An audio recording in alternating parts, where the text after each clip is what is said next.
자, 9번 같이 가보실까요? 이제 9번 토마스가 제시하고 있는 대인적 갈등 관리 방안에 대한 설명을 옳지 않은 게 뭐냐? 이렇게 나왔습니다. 갈등이라고 하는 게 벌어졌을 때 토마스가 이제 제시한 유형이 좀 있습니다.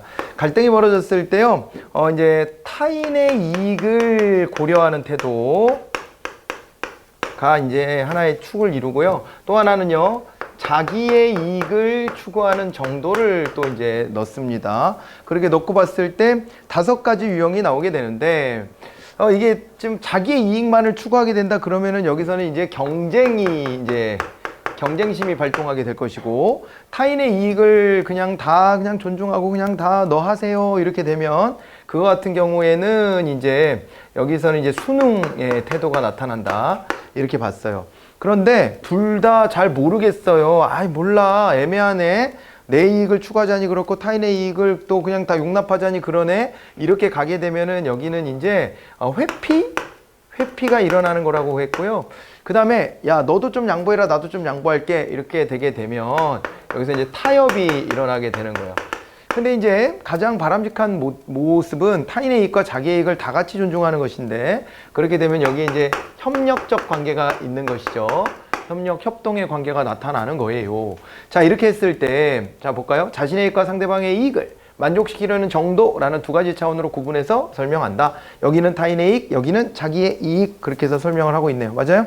이렇게 됐고, 그 다음에 경쟁이란 상대방의 이익을 희생해서 나의 이익만을 추구하는 거예요. 상대방의 이익은 지금 0으로 왔잖아. 그리고 쭉 올라가서 자기의 이익만 추구하잖아요. 순응이란 자신의 이익은 희생하면서 또 상대방의 이익을 만족시키려는 방안이고요. 타협이란 자신과 상대방의 이익 모두를 만족시키려는 방안이냐. 요거 애매하지만 헷갈리지 않으셔야 돼요. 모두를 만족시키면은 협력, 이쪽으로 가야 되고요. 타협은 서로 양보하는 거예요. 양보하는 거. 조금씩 양보하는 거. 그렇게 해서 비교해 보시면 되겠습니다. 자, 그리고 10번으로 갑니다. 조직 상황 요인과 조직 구조 간의 관계를 관계를 설명한 것으로 옳지 않은 게 뭐냐, 이렇게 이제 나왔습니다. 조직 규모가 커질수록 분권화 정도가 높은 조직 구조가 적합하다라고 했는데, 요거는 어떤가요? 자, 요거 앞에서도 좀 비슷한 문제 봤었죠? 조직의 규모가 커지면 분권화 정도가 높은 조직 구조가 나타날 수밖에 없습니다. 조직이 너무 커지면 그러면은 권한을 좀 분산시킬 수밖에 없죠. 조직 환경이 불확실할수록 분권화 정도는 높고 공식화 정도가 낮은 조직 구조가 적합하다. 이거 맞나? 문제? 맞아, 아니야? 맞아요? 거기 프린트해. 틀리죠? 내가 이거 비슷해서 바꿨나 봐.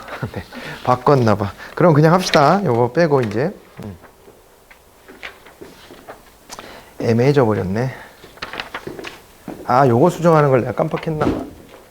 끕시다 그냥.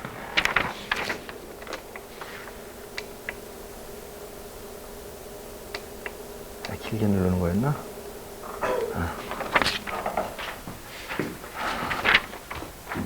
문제가 비슷한 게 또 겹쳤길래 바꿨거든요. 네. 근데 저기를 안 바꿨네.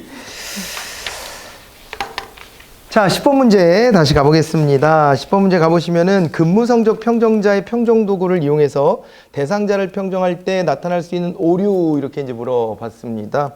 자, 오류 뭐 여러 가지 있죠. 연쇄효과, 이거 대표적입니다. 시험에 아주 많이 나오는 애예요.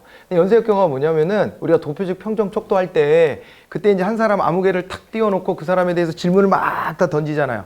그리고 얘는 이거는 몇 점이야? 이건 몇 점이야? 이건 몇 점이야? 이런 식으로 종합적으로 평가합니다. 근데 그럴 때 평가자가요, 굉장히 중요시하는 질문 항목이 있어. 야, 요거 되면은 이건 다 되는 거야 라고 생각하는 질문 항목, 그런 거 있잖아요. 그죠? 야, 다른 거 볼 필요 없어, 이것만 잘하면 되지, 뭐 이렇게. 그래서 이제 그거 하나를 기준으로 해가지고 나머지 그 주변에 있는 것들까지도 긍정 내지 부정의 답을 달게 되는 이런 현상이 나타나더라는 거예요. 그래갖고 이걸 연쇄효과라고 이제 이야기하는 것이지요. 자, 그래서 1번은 맞는 얘기가 됐고, 2번을 보니까 집중화 경향이 있습니다. 이것은요, 이제 평정 결과 공개되는 경우에 평정 대상자와 불편한 관계에 놓이는 것을 피하려는 경우에 흔히 발견된다라고 되어 있는데요. 어떻습니까? 집중화 경향이라고 하는 것은? 집중화 경향이 뭐 물론 그래요. 나쁜 점수 주는 것보다야 집중화된 점수를 줘야 관계가 좀 덜 깨진다, 이런 생각을 하겠지만은, 솔직히 내일도 업무 같이 봐야 될 동료인데 내가 이렇게 나쁜 점수를 줄 수 있나 걱정되면은요, 어떻게 하겠어요? 그러면 그러면 좋은 점수 주지 뭐 하려고 이걸 중간으로 몰아서 줘. 아니 이렇게 봅시다. 내가 대학 교수예요. 예, 그래서 여기 클래스를 운영하는데 이 학생들하고 또 내년에도 봐야 되고 또 사제지간을 오래 남아야 되니까 내가 좋은 점수 줘야지라고 생각할 수 있잖아요. 이제 그게 좀 자연스러운데 그렇게 안 하고 그냥 나쁜 점수 주기 그러니까 그냥 다 B나 C만 줘야지 이렇게 중간으로.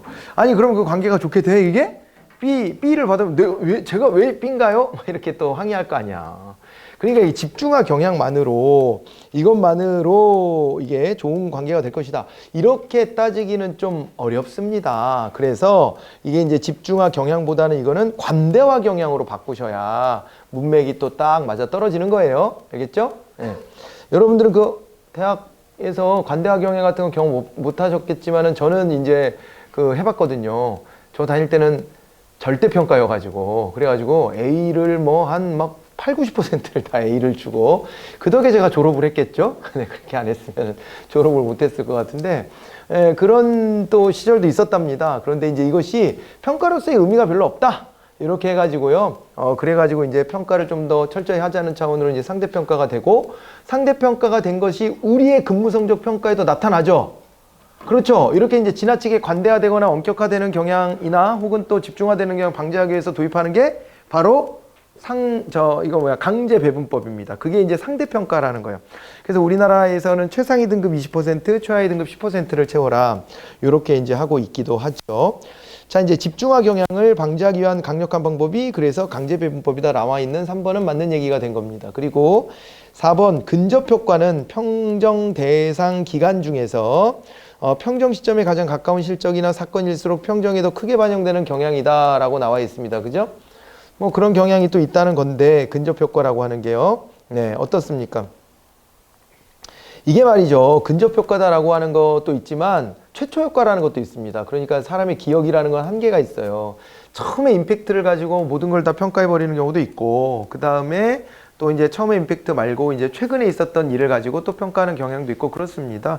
모든 게 다 골고루 적당히 다 기억이 나야 되는데 그렇지가 못해서 그래요. 그래서 이런 것들을 방지하기 위해서는 어떻게 합니까? 시간상의 오차를 방지하기 위해서는요. 중요사건 기록법 같은 거를 쓰도록 합니다. 그래서 무슨 사건이 있었을 때마다 그걸 기록해 놓으면 그럼 기억이 제각제각 나겠죠. 그죠? 네, 그렇게 살펴보시면 되겠습니다. 아무튼 그래서 옳지 않은 것은 2번이었습니다. 11번으로 갑니다. 우리나라 공무원의 15임용 제도에 대해서 나와 있습니다. 임용권자는 15임용 기간 중에 있는 공무원의 근무 상황을 항상 지도, 감독하도록 하고 있다. 아직은 정식 공무원으로 발령이 된 건 아니지만은 이제 이들이 하는 행위는 공무원으로서의 행위로 간주가 되고 그 다음에 이들이 뭐 이제 잘못하거나 했을 때는 그거에 대한 징계, 불이익이 주어질 수 있는 여지가 남아 있습니다.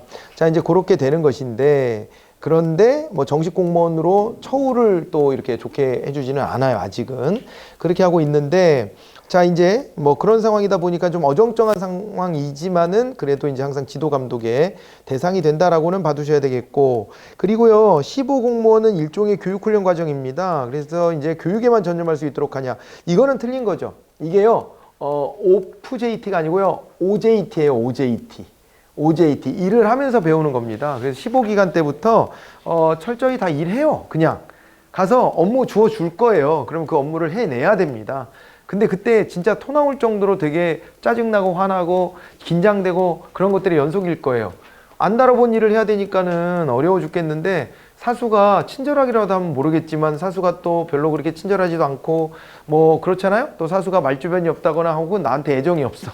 뭐 이렇게 되거나 혹은요 사수가 제대로 자리를 지키지 못하는 자리에 인력이 부족한데 나를 배치해버려. 그러면 알아서 하라고 하는 경우들도 있어요. 이러면 그거 어떻게 알아서 합니까 그거를. 이 기간을 잘 버티셔야 돼요. 초기에 그만두는 사람들 꽤 있어요. 초기에 그만두는 사람들. 그렇게 있는데, 이제 그게 이제 처음에 이 15기간에 교육훈련 받을 때 이게 좀 힘들어서 그렇습니다. 온더잡 트레이닝이다 보니까 일도 똑바로 해내야 되고 그러면서 내가 배울 건 또 배워야 되고 이런 거거든요. 참 힘든 시기예요. 그런데 또 막상 월급 받으면 월급은 그지 같고 뭐 이렇게 하니까 신경질이 나겠지만 공무원 월급 초봉 가지고 그 얘기하는 거 좀 그만했으면 좋겠다. 제가 그런 말씀 드렸죠. 아니 초봉 보고 우리가 공무원 하려고 그래? 그건 아니잖아. 이게 누적돼서 계속 호봉이 올라가는 건데 아니 그런 자리가 요즘에 없어. 민간에 가봐. 누가 호봉대로 월급을 계속 올려줍니까? 그런 데가 어디 있습니까? 그냥 전체를 놓고 봐야 되는데 말이야. 자꾸 이런 식으로 부정적 이미지만 띄워주고 있고. 뭐 어찌됐거나 뭐 그래서 경쟁자가 많이 줄었으니까 여러분들은 유리해진 건데, 여러분들이 막상 가서 실제로 당해보면은 아씨 월급 진짜 너무 작은 거 아니야? 교통비도 다 안 되겠다 씨 이러고 화가 날 수도 있는데요. 그걸 잘 인내하셔야 돼. 처음에 15기간 같은 거 잘 견디시고 이렇게 하셔야 합니다. 제가 아는 또 수험생 경우에는요, 이거 이제 15 딱지 딱 떼고, 그러고 얼마 안 지나서 그만둬 버렸어. 너무 힘들다고. 일 가르쳐 주는 사람도 없고. 그러게 그만뒀는데요, 민간 또 다녀본 거야. 그러고. 민간 다녔는데, 또 별로야. 그래가지고, 다시 도전해서 다시 시험 봐요. 이런 경우도 있어요. 그러니까, 얘 그만두는 거를 쉽게 생각하지 말자. 그렇다고, 그만두면 큰일 날 것처럼도 생각하지 말자. 저는 그런 거 보면 되게 안타까워요. 일하다가 스트레스 받고 막 이랬을 때, 회사 출근하기 싫어서 스스로 목숨을 던지고 이런 사람도 있잖아요. 그렇게는 안 했으면 좋겠어. 그런 정도 지경이면 그만둬야지. 그 뭐 하려고, 공무원이 뭐라고. 그만두면 되지. 그럴 때에는. 그죠? 그럴 때는 과감하게 내 인생 전체 행복을 놓고 판단하시면 돼요. 이거를 내려놓으면 또 조금 힘들겠지만은 또 뭐가 생겨. 내려놓으면 생겨. 그러니까 그때는 그렇게 판단하셔야 되는데, 그런데 이제 그게 아니고 너무 쉽게 또 이거를 그냥 이거 좀 짜증나니까 그만할까? 이렇게는 안 하시는 게 공무원 직업으로서의 장점을 또 얻는 방법이니까요. 그런 거 잘 또 이렇게 헤쳐나가 보세요. 여러분들이 15가 될 거라 또 이런 얘기도 하게 되네요. 어쨌거나, 그래 2번이 이제 답이 됐고, 15 공무원에게 행정실무의 습득 기회를 제공하는 것입니다. 그래서 이제 15기간 중 근무 성적이 좋으면 정규 공무원으로 임용하는데, 5급으로 임용할 때는 1년이지만은 6급 이하의 공무원으로 임용할 때는 6개월의 15기간을 거치도록 하고 있습니다. 그런 거 봐두시고, 그 다음에 15 임용 공무원으로서 적격성 여부를 판단하는 선발 과정 일종입니다. 그래서 이게 여기에서 성적이 좋지 않으면 임용하지 않을 수도 있다 이렇게는 돼 있어요. 물론 우리가 그거를 15기간에 평가를 해가지고 얘는 임용 안 할 거야 이렇게 해버리면 그거 소송 들어와. 그러니까 쉽게 그런 결정은 못 내릴 겁니다. 그렇지만은 너무 심각하다 그러면 직권 면직할 수 있는 대상으로 또 삼고 있기도 하니까 이제 엔간히는 해야지. 자, 이제 그렇고 그 다음에 사바띠하고 마즈메니언 얘기가 나옵니다. 이거 뭐 어려운 얘기 아니죠? 정책 집행을 필요하다고 본 전제 조건이 있습니다.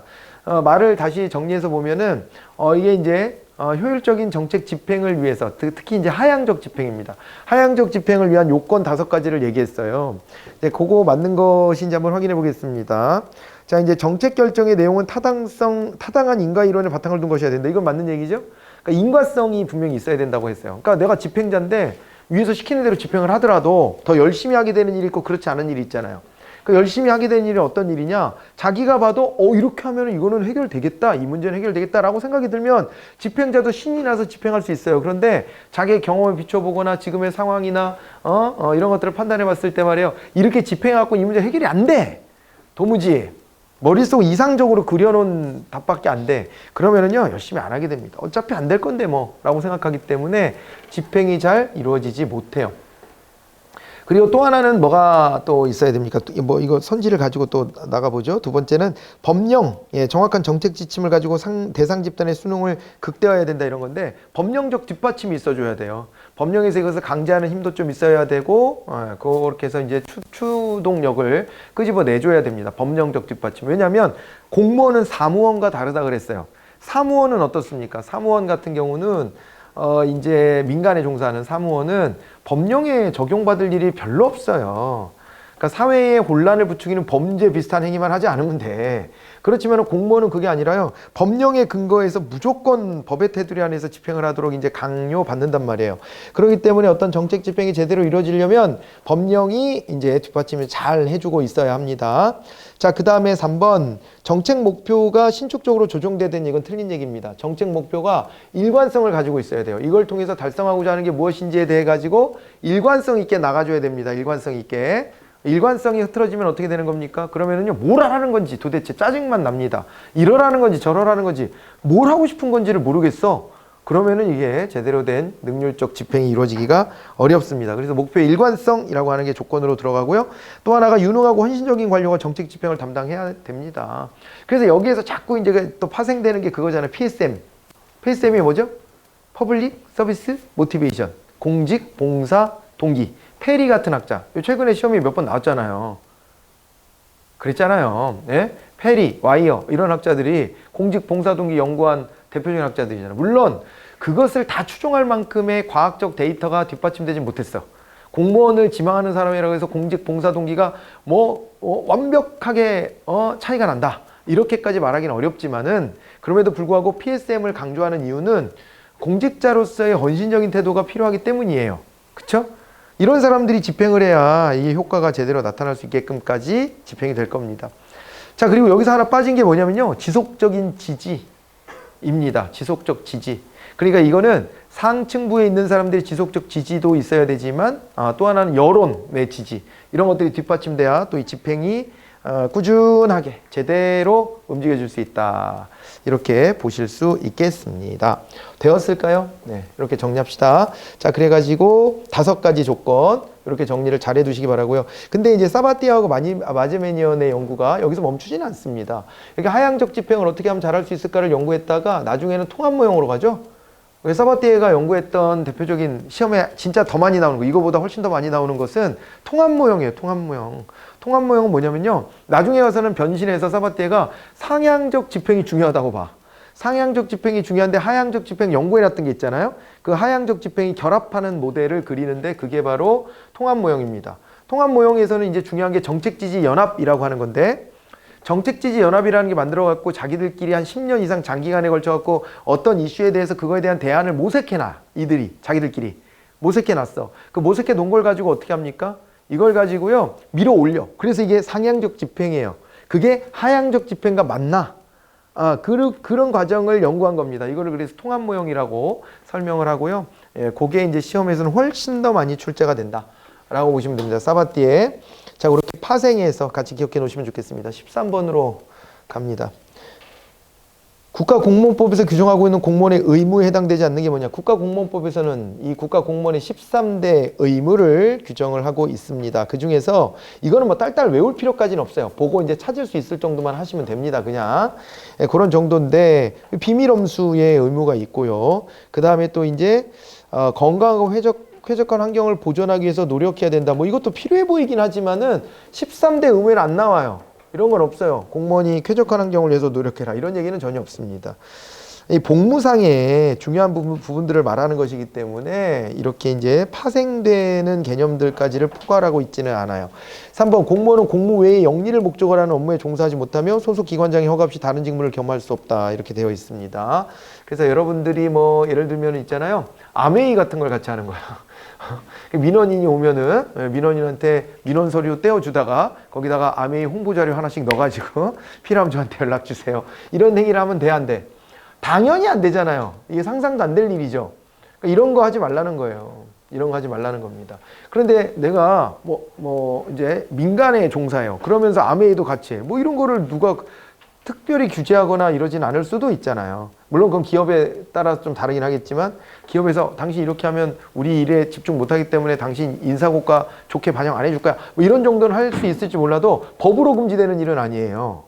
자기네들 내규에서 알아서 할 일이지. 그런데 공무원은요. 겸직 금지가 법으로 명시되어 있습니다. 그래서 민간의 업무에 같이 병행해서 종사해서는 안 돼.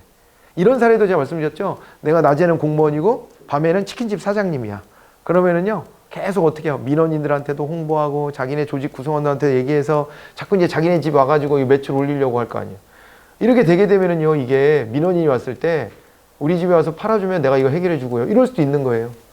그럴 수 있지 않나? 내가 어디 뭐 이제 대민 업무를 보고 있어. 어디 뭐 허가 내주는 자리야. 그럴 때 우리 치킨집 있는데 매출 한번 올려주실래? 그러면 내가 허가 빨리 내줄게. 이렇게 하면 안 되잖아요. 당연히. 맞아요? 그래서 영리 업무를 금지시키는 것이다 라고 봐두시면 됩니다. 그게 이제 나와 있고, 그 다음에 또 이제 공무원은, 그리고 겸직금지도 같이 이제 병행해서 같이 보시고요. 공무원은 국민 전체의 봉사자로서 친절하고 공정하게 업무를 수행하도록 하고 있는 것도 13대 의무에 나오는 대목입니다. 이렇게 해가지고요. 친절하고 공정하게 직무 수행하면서 파급된 거에 또 한 가지가 있는데, 종교 중립의 의무 같은 것도 있고요. 정치행위를 해서도 안 되고요. 그런 부분들이 있습니다. 또 집단행동 같은 것도 금지되고요. 그죠? 이런 것들까지 연계해서 다 떠올려 보시면 좋겠습니다. 자, 이거 뭐 어렵지 않은 문제였고요. 그 다음에 정책수단이 나왔습니다. 살라몬, 뭐 대표적인 학자죠. 그죠?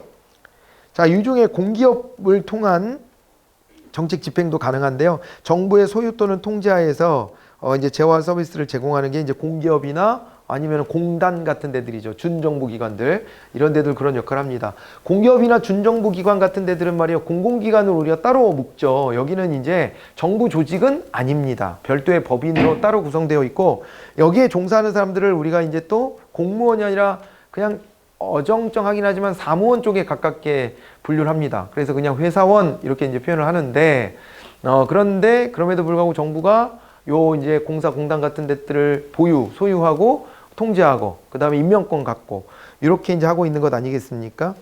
자, 그렇게 함으로써 정부가 해야 될 목표 달성에 공기업을 활용하기도 하는 거예요. 그다음에 살라몬은 형평성에 대한 고려가 특히 중요한 경우에는 간접적 수단이 직접적 수단보다 적절하다고 주장한다. 살라몬이 이런 얘기도 했나 봐. 그죠? 네, 여기까지는 잘 모르겠어. 살라몬이 이런 얘기를 했는지까지. 우리는 살라몬 나오면 뭐에 대해서 시험에서 많이 봤냐면은 살라몬이 직접성이나 강제성의 기준을 두고서 그것이 높냐 중간이냐 낮으냐 해가지고 이 행정수단들을 정책수단들을 분류하는 것에서 살라몬이 이제 많이 기여했고 그 부분이 시험에서 많이 보였던 부분인데 살라몬이 이런 얘기도 했대요. 자, 그러면 살라몬 제끼고 보세요. 뒤에 있는 내용은 맞는지 틀린지 어쩐지 한번 봅시다. 그 내용을 보는데 이렇게 되어 있어요. 다시요. 형평성에 대한 고려가 특히 중요한 경우에는 간접적 수단, 직접적 수단보다 적절하다. 여러분 간접적 수단, 직접성이 낮다는 얘기잖아요. 직접성이 낮다. 직접성이 낮은 수단이 보조금이나 바우처나 뭐 이런 것들이 있었죠. 그죠? 예, 보조금, 바우처, 그 다음에 아니면은 정부 출자 기업 같은 거 이런 것들 얘기하고 막 그랬었는데 정부가 그냥 돈으로 해결하는 거예요. 돈 조금 투자해주고 돈 조금 뭐 집행해주고 이렇게 해서 하는 건데 그렇게 해가지고 형평성을 확 끌어올 수 있을까? 그거 정도로? 형평성 끌어오려면요 어떻게 해야 됩니까? 부자들이 가지고 있는 거 뺏어다가 가난한 사람한테 그냥 나눠줘야 돼. 거의 로빈후드 해야 돼. 로빈후드, 통길동 이런 거 해야 돼. 쉬운 일이 아니에요. 이거 직접 개입해 줘야 되는 겁니다. 그래서 직접 수단, 직접성이 매우 높아야 돼요. 직접성이 높은 수단에 뭐가 있어요? 공기업 같은 것도 있죠. 공기업, 정부 지출 기억나요? 이런 거 직접성이 높은 것들이었는데 맞아요? 그리고 또 뭐가 있었냐면 이제 경제적 규제. 그래서 기업이나 이런 데가 횡포 부리지 못하게 하는 거. 이런 것들도 직접성이 매우 높다라고 이야기를 했단 말이에요. 그렇죠? 그런 식으로 해서 직접성이 높아야 형평성 같은 고차원적인 목표 달성을 합니다. 왜냐하면 형평성이라는 게 우리의 경제 시스템하고 좀 역행하는 일이에요.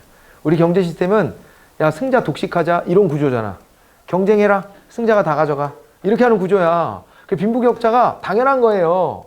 그런데 이거 역행하려고 하는 거잖아요. 그러니까 자율성에 맡겨둘 수는 없어요. 정부가 직접적으로 개입할 수밖에 없죠. 그래서 2번이 답이 된 겁니다. 자, 이제 그렇게 봐두시고 그리고 3번 행정지도.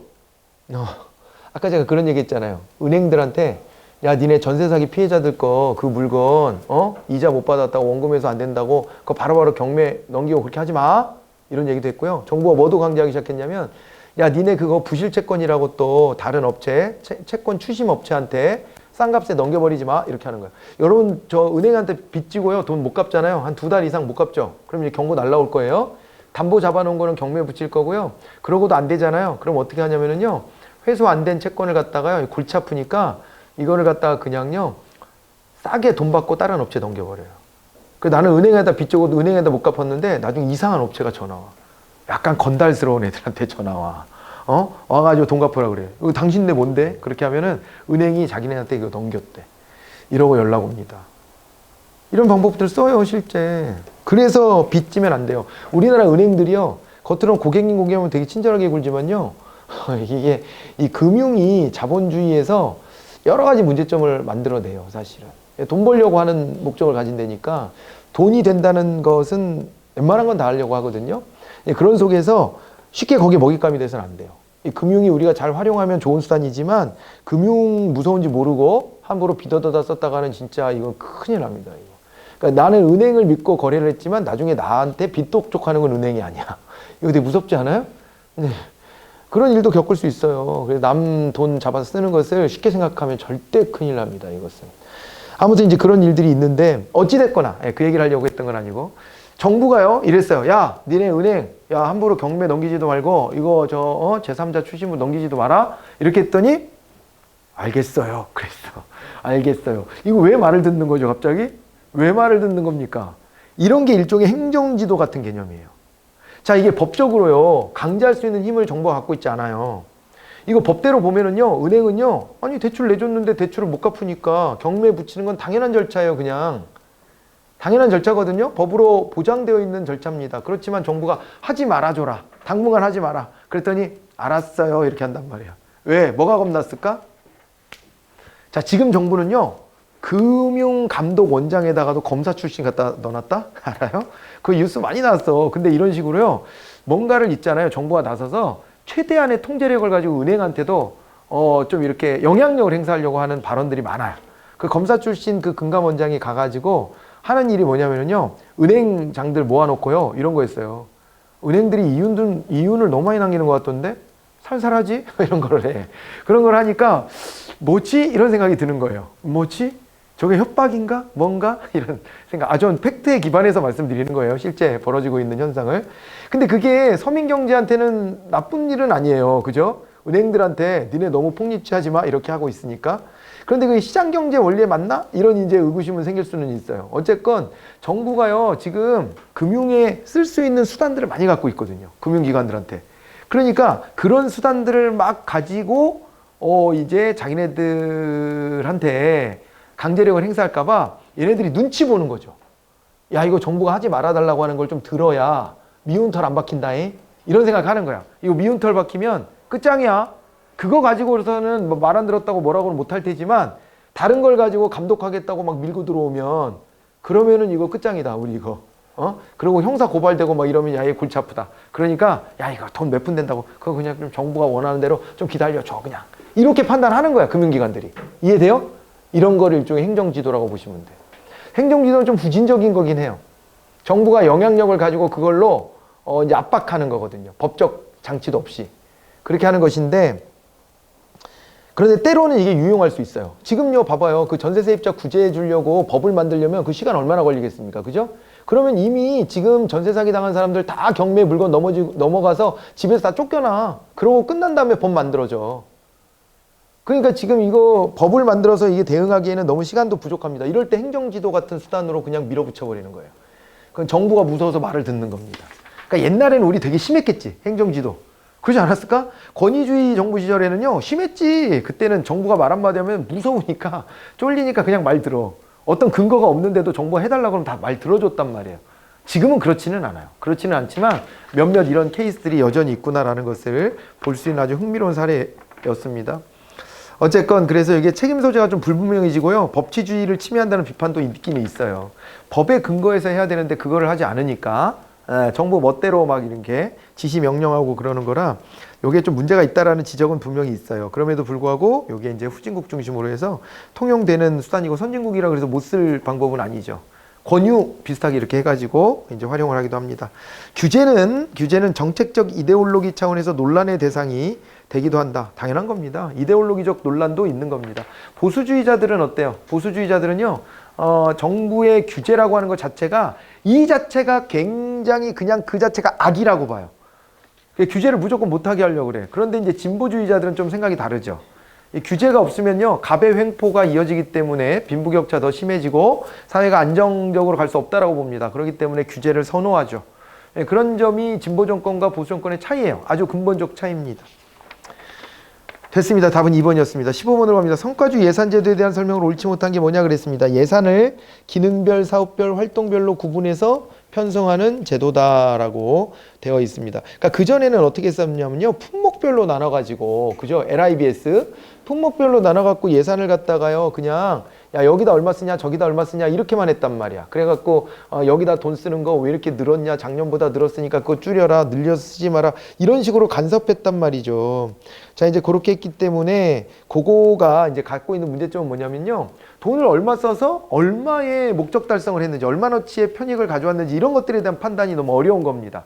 그래서 이거를 발상을 전환해가지고 이제 어떤 프로그램 단위로, 어떤 사업 단위로 해가지고 그것을 평가해보자라는 식으로 예산제도를 바꿔준 거예요. 그래서 1번과 같은 설명이 가능한 겁니다. 예산을 기능별, 사업별, 활동별로 나눠서 편성한다라고 보시면 됩니다. 그러니까 플랜과 프로그램과 그 다음에 뭐 프로젝트, 뭐 이런 정도로 뭐 액티비티 이런 단위로 쪼개가지고 점점 이렇게 들어가는 거예요.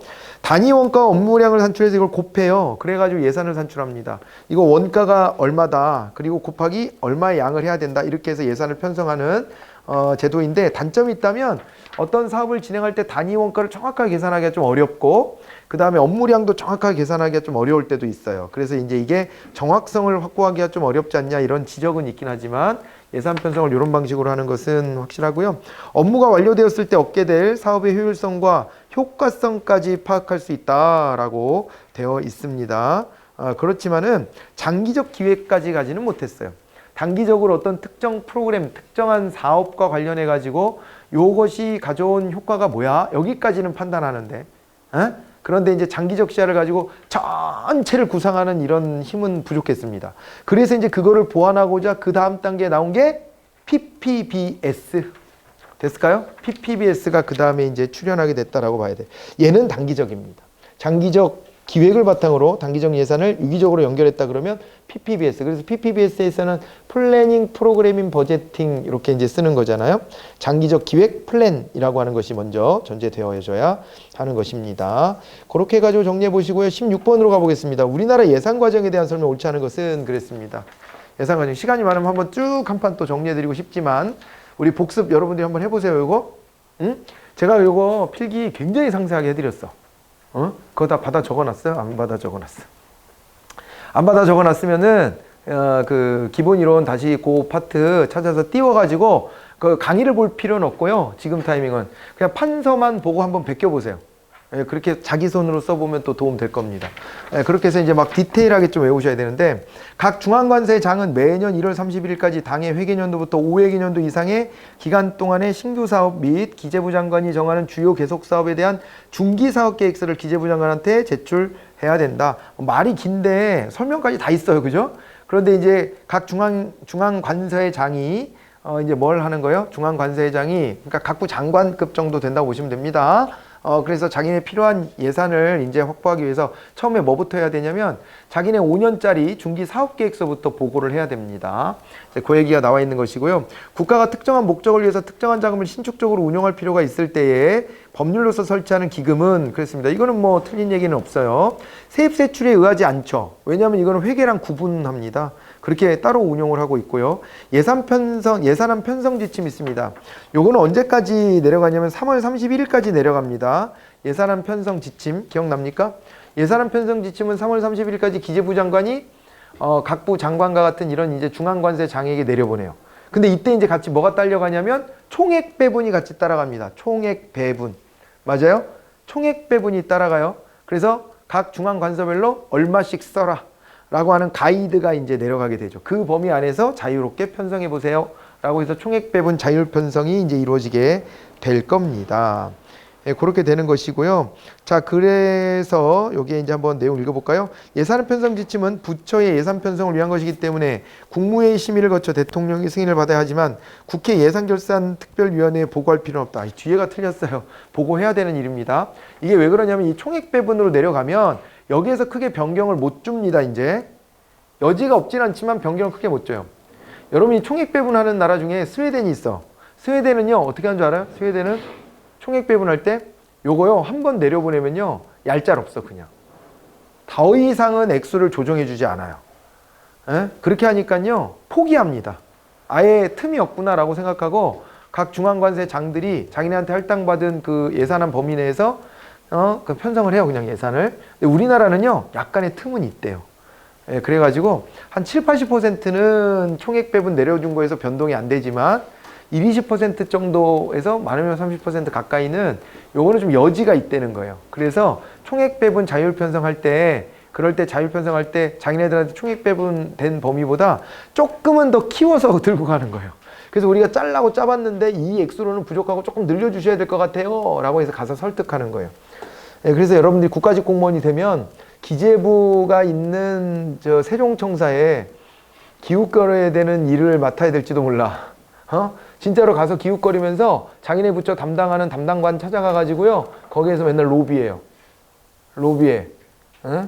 그래서 내 공무원들이 하는 얘기 들었었어. 아, 거기 기재부 밑에 있는 커피숍, 거기서 커피 사가지고 올라가는데, 아, 거기가, 커피가 좀 그냥 그럭저럭 그래가지고 맨날 먹는 커피니까, 그거 시내에서 제대로 하려면 시내에서 별다방 가가지고 거기서 커피 사서 가져가야 효과 만빵이야. 이런 얘기 자기들끼리 하는 걸 내가 들은 적이 있어. 무슨 말인지 알겠죠? 이런 식으로요, 그 여지를 파고드는 거예요. 가서 우리 예산 좀 더 주세요. 우리 이거 좀만 더 들어주세요. 라고 하기도 하긴 하지만은 기본적으로는 이렇게 총액 배분을 해서 픽스해 놓는 겁니다. 그러다 보니까 이거는요, 국회도 알게끔 해줘야 돼요. 국회에다가도 예산결산특별위원회에다 보고하는 거예요. 그래서 예결특위도 대략 요 정도 예산 규모가 되겠구나라는 것을 알고 가는 거예요. 물론 그게 확정은 아닙니다. 나중에서 확정의 절차도 밟아야 되지만 일단은 보고는 다 이루어져야 됩니다. 그래가지고 답이 3번이 되었습니다. 정부는 회계연도마다 예산안을 편성해서 회계연도 90일 전까지 국회에 제출하도록 헌법에는 이렇게 규정되어 있는 게 맞는 거예요. 헌법이라고 했으니까. 그러나 헌법에는 90일 전까지라고 돼 있고 그 다음에 국가재정법에는 120일 전까지라고 돼 있는데 120일 전까지 해도 90일 전은 맞는 거니까 그러면 120일 전까지 하면은 헌법도 지키고 법률도 지키고 다 됩니다. 그래갖고 120일 전까지 내는 걸로 하는 것이지 헌법에는 규정은 90일 전까지만 대출하면 되게끔 되어 있어요. 그러니까 우리가 만약에 국가재정법을 개정한다라고 치면 90일 전까지만 제출하는 걸로 바꿀 수도 있는 거예요. 그런데 지금은 120일 전까지로 정해놓고 있는 것이다 라고 보시면 되겠습니다. 17번으로 갑니다. 사회자본, 얘도 이제 우리가 이제 수단적 가치 한 가지로 보죠. 행정가치 중에. 사회적 자본이 필요한 이유는 왜 그래요? 이거는 이제 뉴 거버넌스 시대와 부합하는 겁니다. 그죠? 뉴 거버넌스 시대에는요, 사회적 자본이라는 게 뒷받침이 돼줘야 된대요. 뉴 거버넌스 시대에는. 왜 그래요? 사회적 자본이 뭘 얘기하는 거예요? 사회적 자본이다라고 하면 이것이요, 서로 신뢰요, 신뢰. 신뢰인데, 이 신뢰라고 하는 게 매우 중요합니다. 그래야지 거버넌스를 할 수 있어요. 서로 믿음이 있어야지 거버넌스를 하는 거예요. 그래서 요거 사회적 자본에 관련된 이론으로 퍼트넘 같은 학자가 아주 대표적인데, 사회자본을 축적하기 위해서는 자발적 결사체의 결성과 활동이 촉진될 수 있는 여건도 마련되어져야 한다. 이렇게 되어 있습니다. 서로가 같이 모여서 공동체적인 활동을 하고 그 안에서 사회적 자본이 싹틀 수 있도록 해주는 게 중요하다라고 말하고 있는 것이고, 지역이 보유하고 있는 물질적 자원을 중심으로 한 발전 전략에 따라 강조되었다라고 했는데 어때요? 이게 지역이 보유하고 있는 물질적 자원하고 관련이 있는 거예요? 그거랑은 좀 별개예요. 사회적 자본은요, 그냥 물질적 자본하고는 따로 떼어서 보는 겁니다. 서로의 신뢰나 네트워크 같은 걸로 이야기하는 거예요. 그 네트워크와 관련해서 1번 연결할 수 있지만 2번은 뭐 이게 뭐 신뢰, 네트워크 이런 거랑 무관하잖아요. 그죠? 따로 떼어서 보시고, 주요 속성으로는 상호 신뢰, 호혜주의, 적극적 참여 같은 것들이 있고, 공동체 의식의 강화를 통해서 지식의 공유와 네트워크의 강화를 기대할 수 있다. 이렇게 봐두시면 좋겠습니다. 알겠죠? 사회자본이라는 거 이렇게 봐두시고요. 18번으로 갑니다. 지식정보사회 조직에 대한 설명으로 옳은 것을 모두 고르래요. 그러니까 탈관료제적 조직일 거예요, 전부 다들. 그런데 이 기억을 보니까 사회적 지식의 활용에 있어서 사회적 학습보다 개인과 집단의 활동이 강조된다라고 했는데 이건 어때요? 사회적 지식의 활용에 있어서 사회적 학습보다 개인과 집단의 활동이 강조된다. 맞습니까? 우리가 앞에서 학습 조직도 보고 그랬었잖아요. 그렇게 했었는데 요게 사회적인 지식의 활용에 사회적 학습도 매우 중요한 거예요. 그렇기 때문에 요게 이제 기억은 틀린 얘기로 보셔야 되겠고, 민영화 민간 위탁이 선호되고 정부는 기획, 조정, 통제, 감독 등 핵심적 기능으로 축소된 공동조직 형태를 띠게 된다. 공동조직이라는 게 있습니다. 민간도 끌어들여서 공공서비스 생산을 같이 하는 거예요. 그걸 공동조직이라고 합니다. 그러면서 정부는 뒤로 숨고 기획, 조정 이런 역할을 해요. 네트워크 조직처럼. 그렇게 가는 형태, 니은은 맞는 얘기가 됐습니다. 디귿, 지식정보사회 조직에서 중시되는 사회적 자본은 사회적 관계에서 거래 비용을 감소시켜준다. 이것도 맞는 얘기죠. 거래 비용이 줄어들어. 서로 신뢰를 하면은요, 상대방을 조사하고 확인하고 의심하고 모니터링하고 이런 것들을 경감할 수 있어요. 그게 비용의 절감으로 이어지는 겁니다. 알겠죠? 비용의 절감으로 이어지는 거예요. 매트릭스 조직은 일상적인 업무를 보다 신속하고 효율적으로 추진하고자 할 때 유용하다라고 했는데, 요거는 그렇지는 않죠. 매트릭스 조직도 이제 탈관료제적인 조직인데, 이게 이제 명령 계통이 이중이잖아요. 그러다 보니까는 거기서 혼선이 빚어지기도 하고, 그래서 신속하고 효율적으로 추진할 때는 오히려 관료제 조직이 낫습니다. 상명하복하는 조직이. 예, 그래서 리을은 틀렸어요. 자, 그리고 지식정보사회 네트워크 조직은 과다한 초기 투자 없이 새로운 사업에 진입할 수 있다. 이렇게 돼 있습니다. 네트워크 조직이다라고 하면은 자기네가요, 웬만한 건 다 아웃소싱으로 내어주기 때문에, 그렇기 때문에 큰 비용 없이 직접 고용 같은 거 하지 않고도 조직 운영을 할 수 있죠. 뭐 너무 간단한 문제입니다. 예, 그래서 3번을 답으로 이렇게 찾으시면 되겠습니다. 기억 정도만 조금 헷갈릴까나? 예, 그 나머지는 좀 쉽게 갔을 것 같습니다. 자, 주민참여제도 중에 주민 소환의 대상은 지자체장, 비례대표 의원을 제외한 지방의회 의원, 교육감이다. 이거는 끊어읽기 좀 잘해야 될 것 같아요. 그죠? 그러니까 지자체장은 주민 소환 대상이라는 거고요. 그 다음에 지방의회 의원도 주민 소환의 대상이지만 비례대표 의원을 제외한 이제 지역구 의원들만 대상이 된다. 그런 얘기고, 교육감도 또 대상이 됩니다. 자, 그래서 지방선거를 통해 선출된 전부 다가 되는 거에 가까운데 안 되는 게 하나가 있긴 합니다. 안 되는 거 하나가 바로 비례대표 의원이다. 이렇게 이제 말씀을 드렸고요. 자, 그 다음에 또 이제 현행법상 주민참여의 제도의 도입 순서, 조례 제정 개폐에 관한 청구, 이게 1999년이죠? 기억나요? 그리고 주민투표가 2004년, 주민소송 2005년부터 2006년 걸쳐서, 그리고 이제 거기에 주민소환 나왔는데 주민소환 2007년. 그렇게 됩니다. 그래서 이게 연도별로 이렇게 쭉 순서대로 나와 있네요. 자, 그리고 또 주민투표는 지방자치단체장에게, 주민감사 청구는 감사원에, 주민소송은 관할 행정법원에, 그리고 주민소환은 관할 선거관리위원회에 청구한다. 틀린 게 하나가 있죠. 주민감사 청구 감사원에다 하는 거 아니에요.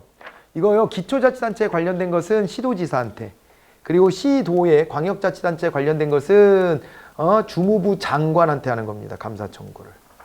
이해됩니까? 네, 그렇게 가는 거예요. 감사원에다가 청구하는 건요, 주민감사 청구 말고요, 국민감사 청구 제도가 따로 있죠. 국가 업무와 관련돼서 감사해달라고 하는 거. 중앙정부, 지방자치단체 말고. 그 국민감사 청구는 감사원에다 하는 게 맞아요. 됐을까요? 네, 그래서 그 부분이 틀렸네요. 자, 그리고 주민소송의 소송 대상은 주민감사 청구가 있었잖아요. 주민감사를 청구한 사항 중 공금 지출에 관한 사항, 해당 지방자치단체를 당사자로 하는 매매 임차, 도급계약에 관한 사항 등 재무, 회계에 관한 사항이다. 이렇게 되어 있습니다. 이거 맞는 얘기죠. 그러니까 뭐냐면은요, 우리가 이제 주민감사 청구한 사안 중에서 돈 문제 관련된 거 있잖아요. 그거를 주민 소송까지 끌고 갈 수 있는 거예요. 그게 납세자 소송제도라 그랬잖아요. 이게 납세자 소송제도. 납세자가 이제 소송 거는 거예요. 그렇게 봐두시면 됩니다. 그렇게 해가지고 답은 아까 이제 3번이었고 마지막 20번 갑니다. 델파이 기법이 나왔습니다. 문제 해결의 아이디어를 제공하는 사람들이 서로 대면적인 접촉을 하지 않고, 그러니까 익명성이라는 얘기죠. 익명성을 전제하고 각각 독자적으로 형성한 판단들을 종합 정리하는 방법이다. 이렇게 되어 있는데, 이제 서로 대면하지 않는다라고 하는 점에서는 옳은 설명이 되는 겁니다. 대면하지 않고 철저한 익명성 속에서 차이가 벌어지면 그거를 진행자가 그거를 반복 설문에서 해결해내는 방식이에요. 그래서 합의를 도출하는 방식이고요. 브레인스토밍, 참가자들이 될 수 있는 대로 많은 독창적 의견을 내도록 노력해야 됩니다. 그래서 이미 제시된 여러 아이디어를 종합해서 새로운 아이디어를 만들어내는 편승 기법을 써야 되는 거지, 지향하는 게 아니라. 그래서 이 사람이 한 얘기에 저 사람이 한 얘기를 결합시켜갖고 새로운 아이디어도 내고 막 그렇게 하는 게 브레인스토밍 기법입니다. 비판이 금지되고요. 그 다음에 이렇게 편승 기법 같은 걸 활용하고 그렇습니다. 2번이 답이 되었습니다. 3번 변증법적 토론은 어떻게 하는 거냐면요, 일부러 반대 토론자를 지정하는 거예요. 지명 반론자 기법. 그래갖고 여기는 찬성하게 하고 저기는 반대하게 하고 해가지고, 그래가지고요 정반을 통해서 합을 도출하는 겁니다. 그거를 우리가 변증법적 토론이다라고 했고요. 이런 걸 통해서 우리 시험에 나왔던 국가직 시험에 나왔던 뭐를 방지할 수 있어요? 집단사고요. 집단사고 방지를 위한 여러 대안들이 있는데 그 중에 한 가지예요. 집단사고를 방지하기 위해서 어떻게 해야 됩니까? 집단사고 방지하기 위해서 변증법적 토론 같은 거 붙이는 거예요. 야, 이쪽은 찬성해보고 저쪽은 반대해봐. 이렇게 해보는 거야. 응? 그게 하나의 수단이 될 수 있어요. 명목집단 기법은 어떤 거냐면요, 이거는 되게 느슨해요. 명목집단이라는 게 그런 걸 의미하는 건데, 여기에 모여져 있는 집단 구성원들이 그냥 느슨한 관계라서 이 집단이 명목상으로만 존재해, 이렇게 말한 거예요. 이게 무슨 얘기냐면 각자가 다 아이디어를 갖고 오고 발표하게 해요. 그리고 그 발표에 맞춰서 간단한 토론을 합니다. 그러고 난 다음에 표결로 들어가는 거예요. 손들어 표결, 이렇게 되는 거예요. 예, 그렇게 가는 거여서 그렇게 해가지고 이제 정리를 해보시면 되겠습니다. 답은 2번으로 이렇게 확인되었습니다. 자, 이렇게 해가지고 마지막에 시간상의 이유로 여기는 판서 같은 거 좀 생략하고 빠르게 좀 정리를 했는데 다음에 유사한 문제가 나오면 또 판서하면서 다시 한번 정리해 드릴게요.